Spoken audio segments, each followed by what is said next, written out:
Welcome and thanks for joining us. My guest today is Doug Jones, Technical Core Competency Lead, IT Modernization at Leidos. Doug, how are you? I'm doing great. Thanks for having me today, John. Well, the concept of modernization, it's almost too big a word to fit in a room here, you know? and every agency in the federal government is going to define it differently. So if there's some kind of an office of the future, what do you think those agency leaders should strive for? Yeah, there's been a lot of changings in terms of what are the needs of the employees in the office of the future. Really, I've seen three major changes in terms of how that's going in trends for the office of the future. First starts with a distributed workforce. The whole concept of the office being the focal point has really changed now. Now you've got workers who work part-time remote, they work a couple of days a week from home. You've got workers that are full-time remote, and then you've got satellite offices with small teams. And now we have to change how we support them to enable those workers to be fully collaborative members of this team so we can accomplish those missions we have to accomplish. So that's a major change that we have to account for. In addition, we're seeing a trend towards mobile first. If you looked over the past year in 2017 during the holiday shopping period was the first time that mobile e-commerce passed regular e-commerce from a dollar's perspective. And what people do in their consumer life, we start seeing coming into the government, into the enterprise space. So now we have to prepare all of our tools, our systems, and our applications, not just to be mobile ready, but really to be mobile friendly, because more and more users are using their mobile devices to accomplish their day-to-day work. So we have to be able to change towards that methodology. And then lastly is how do we enable that real-time collaboration? So we've got a mobile workforce, we've got a distributed workforce. How do we enable them to collaborate? What are the tools? Is it video? Is it FaceTime-like capabilities? Is it tools like Slack or Microsoft Office 365? So we as IT have to evolve to have those tools so the workforce of the future can collaborate successfully and accomplish those missions that our government customers are looking for. I think that's the key.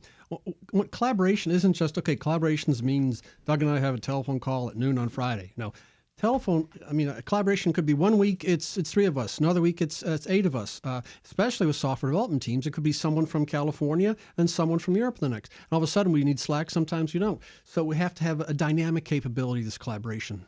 Completely agree. I think that's where you've seen most of the innovation in tool sets coming out of Silicon Valley is really in that collaboration. And a lot of it started really ground up. If you look at the history of Slack, really started as a bunch of developers using that as a tool for them to collaborate internally, and they turned it into a product.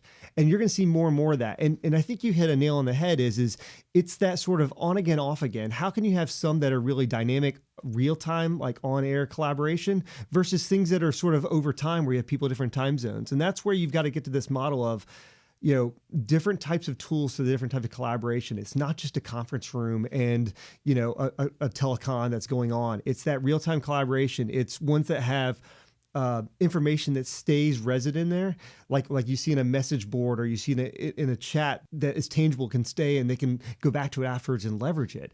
Because that's where the collaboration comes from. It doesn't always come in that immediate minute that you're happening. It can also come in someone realizing after they slept last night, then you go back and look at that data and understand it more.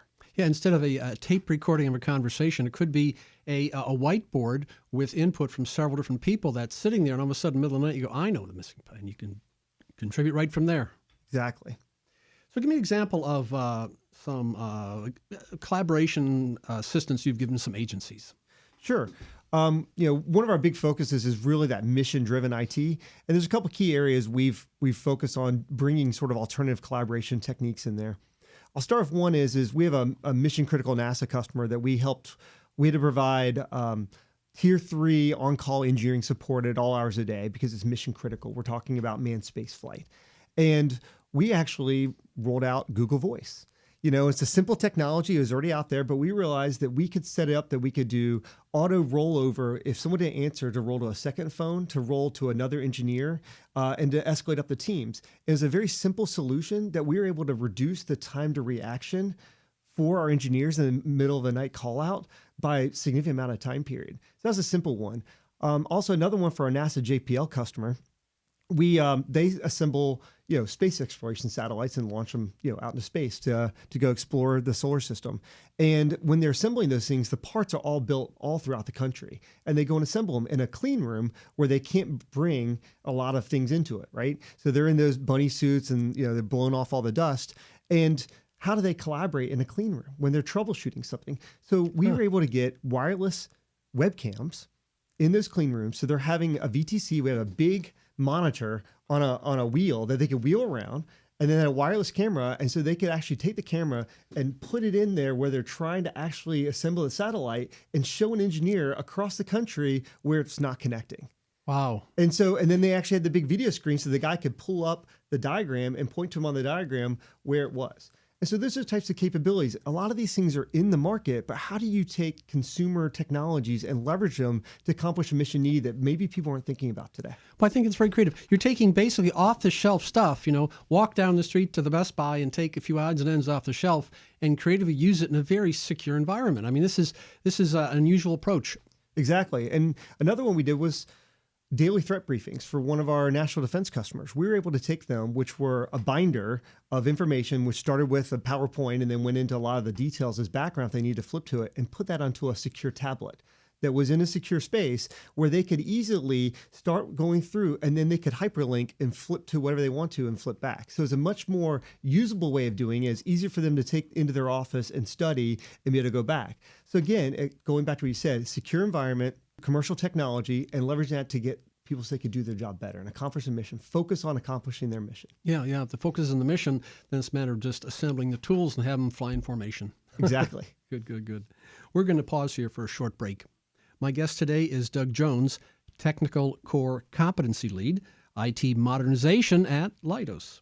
I'm your moderator, John Gilroy, and the discussion, IT Modernization, Enabling an Anywhere, Anytime Government. Sponsored by Leidos on Federal News Radio 1500 AM and federalnewsradio.com.